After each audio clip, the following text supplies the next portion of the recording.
Caitlin Clark Foundation Program supplies UIHC with book vending machine.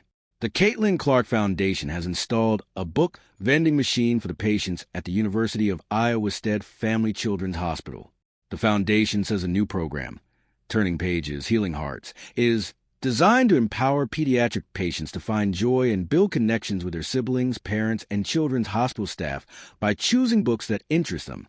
Each hospital receives a book vending machine, tokens to access the machines, welcome joy folder, and themed arts and crafts.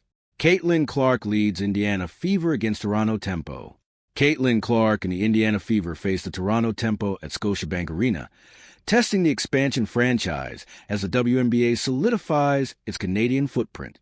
Caitlin Clark arrived in Toronto to face the expansion Toronto Tempo, bringing her transformative star power to Scotiabank Arena in a highly anticipated WNBA regular season clash.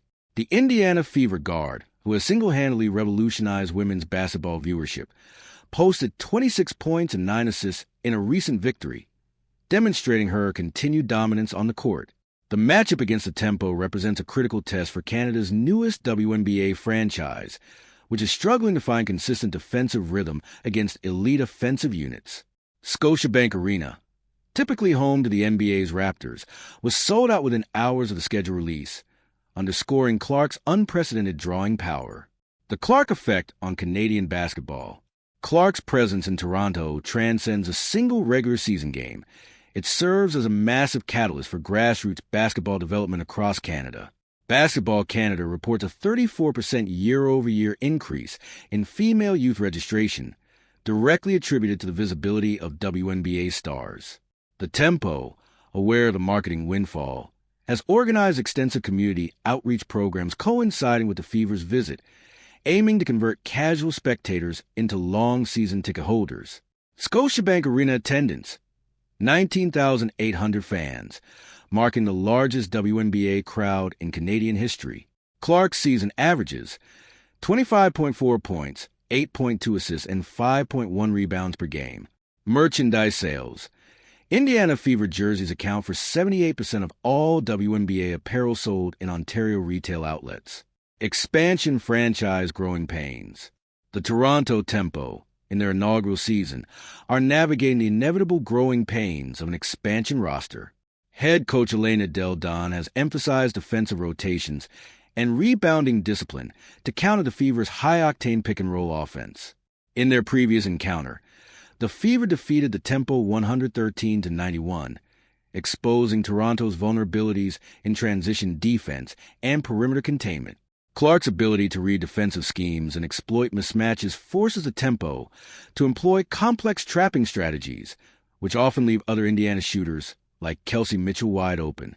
Mitchell, who recently scored 20 points in a clutch overtime victory, provides a secondary scoring threat that makes the Fever nearly impossible to defend with single coverage. Global parallels in women's sports.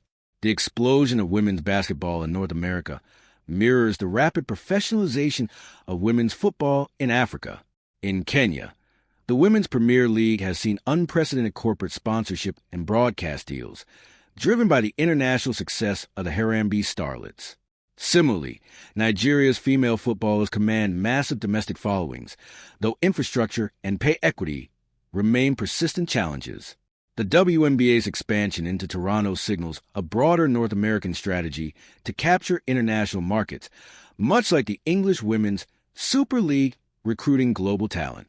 For African sports administrators, the Tempo's integration into a major NBA market offers a blueprint for leveraging existing men's franchise infrastructure to accelerate women's professional sports development. Economic implications for Toronto. The economic footprint of the Fever's visit extends far beyond ticket sales. Local sports bars, restaurants, and transit authorities report significant revenue bumps on WNBA game days. The Toronto Tourism Board estimates that out-of-town visitors attending Tempo games inject approximately $45 million into the local economy per weekend homestand.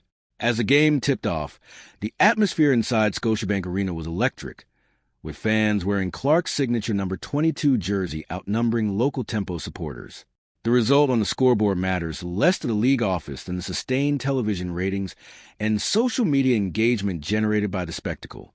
Clark's Roadshow continues to prove that women's sports are no longer a niche product, but premier global entertainment commodity capable of selling out major arenas on name recognition alone. The Tempo must now regroup and adjust their defensive schemes before the rematch, knowing that containing Clark requires a level of tactical execution they have yet to consistently demonstrate.